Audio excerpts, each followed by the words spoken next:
Bonjour à toutes et à tous et bienvenue sur Chafouiner, votre chaîne du partage de la passion du cinéma et de la pop culture. Aujourd'hui, je vais jouer au Chafouiner en vous parlant du film Ghost House de Rick Raxdell. Mais avant d'aller plus loin dans la présentation du synopsis du film, vous connaissez la chanson habituelle, mais oui, les animaux sont parmi nous. Chat et Toutoun sont là. Mais surtout, disons coucou à notre jouet, chaque fois les autres c'est cadeuse. Coucou. Coucou. Ah que coucou. Synopsis. Jim et Julie passent des vacances idylliques en Thaïlande. Alors qu'ils baisent comme des lapins dans leur chambre d'hôtel, ils décident de visiter un site sacré. Julie réveille alors, après avoir enguirlandé son copain qui est allé jouer avec des prostitutes, mais sans le savoir, une force surnaturelle. Hantée et harcelée par un esprit maléfique japonais, elle sombre peu à peu dans la folie. Désespéré, Jim est prêt à tout pour la sauver de cette incarnation du mal à l'état pur. Bon, j'avoue, j'ai un petit peu fait 2-3 blagounettes durant le synopsis. Mais au final, ça fait partie de l'histoire. Une histoire qui débute. Le film, il commence par la possession d'une fille. On se dit, ok, d'accord. Ça met un petit peu le ton. On se dit, c'est un petit peu glauconné. On va bien voir où ça va nous amener.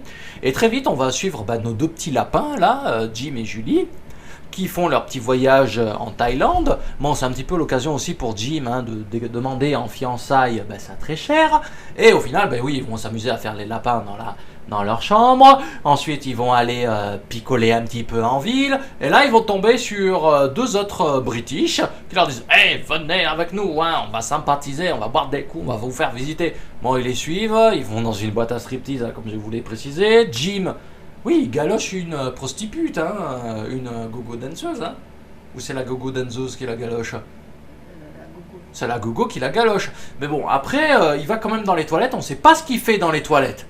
Bon, on suppute qu'il est un gentil garçon et qu'il a rien fait. Mais pour autant, ça met un petit peu chafouin sa copine et elle est plus que partante lorsque les deux disent « Hey, on va vous montrer les maisons aux esprits » parce que très rapidement, dès les premières minutes du film, ça attire l'œil justement de la dénommée Julie et ses maisons aux esprits.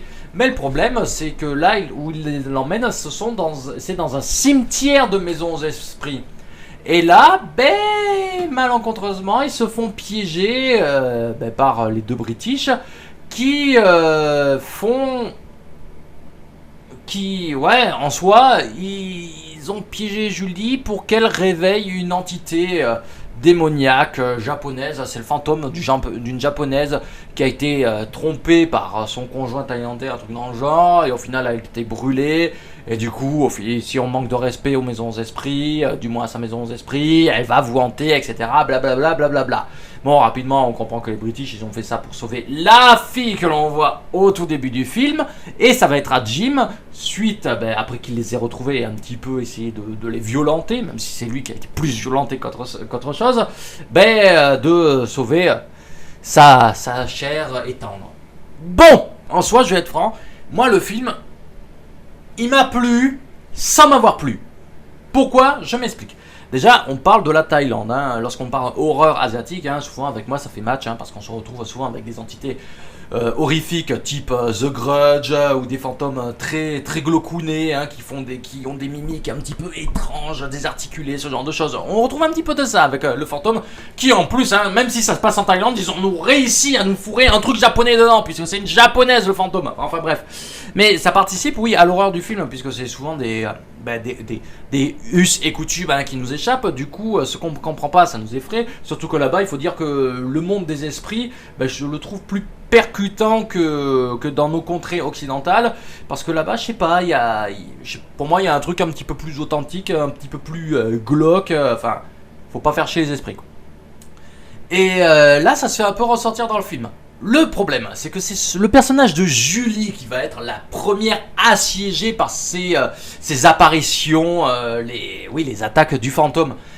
Bémol, comme il n'y a que le personnage de Julie, à chaque fois qu'on voit le personnage de Julie, on se dit va y avoir une couille dans le pâté, et souvent c'est le cas. Et à force, le problème c'est que ces apparitions, même si elles font sursauter parce qu'elles jouent du principe parce qu'elle joue du principe de jumpscare, de bouh, ah je te fais peur, tu sursautes. Ben ça marche une fois, deux fois, bon ça marche, hein. Dans le film ça marche plutôt bien.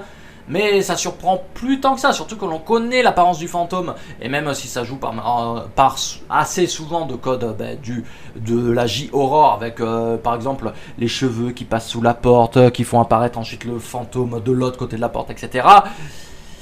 Ben ça perd en intensité. Peut-être que là où le film aurait eu gagné, c'est que si le personnage de Jim devait au tout début enquêter sur le pourquoi du comment, de pourquoi sa femme est hantée, sa compagne est hantée, et que ensuite il venait lui aussi avoir les apparitions, peut-être que ça aurait pu amener tout autre chose. On se serait retrouvé face à un film un peu plus dans la mouvance des Ju-On, The Grudge, ce genre de choses, où tous les protagonistes sont plus ou moins en première ligne face à notre très cher Kayako.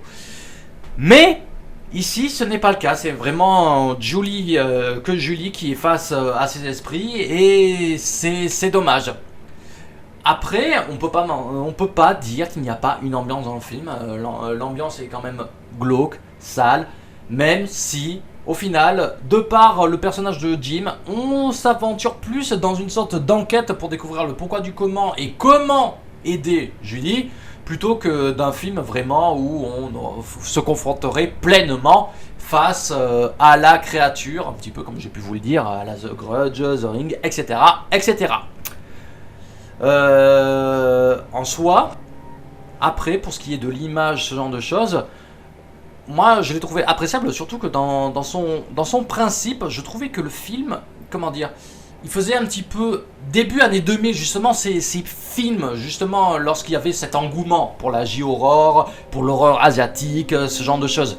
On retrouve un petit peu ça dans l'image, et c'est appréciable, hein, ça permet justement au film d'être assez bien, d'avoir une belle photo, d'être assez bien rythmé, régulé, etc., etc., et bien amené également par sa composition musicale. Bon, moi je pense avoir dit ce que j'avais à en dire, hein. Toi tu aurais plus à dire sur ce film? Je l'avais bien aimé quand même, enfin de par ce que j'ai dit, tu t'y retrouves ou pas? Bon, voilà, tout est dit sur ce film. Peut-être qu'il manque certains éléments, mais vous connaissez la chanson habituelle. Moi, ça sera avec plaisir que j'en discuterai avec vous dans les commentaires. N'oubliez pas la chanson habituelle, justement. Likez, partagez, commentez, abonnez-vous, cliquez sur la petite cloche pour être notifié des prochaines vidéos. Pouchine vous en remercie. Ceci étant dit, j'ai pas plus à vous dire. Je vous dis donc à la prochaine. À voir s'ils auraient les moyens de faire un Ghost House 2. Comme il y a une légère porte ouverte, ils peuvent développer la mythologie, mais il faut aller plus loin dans le trash.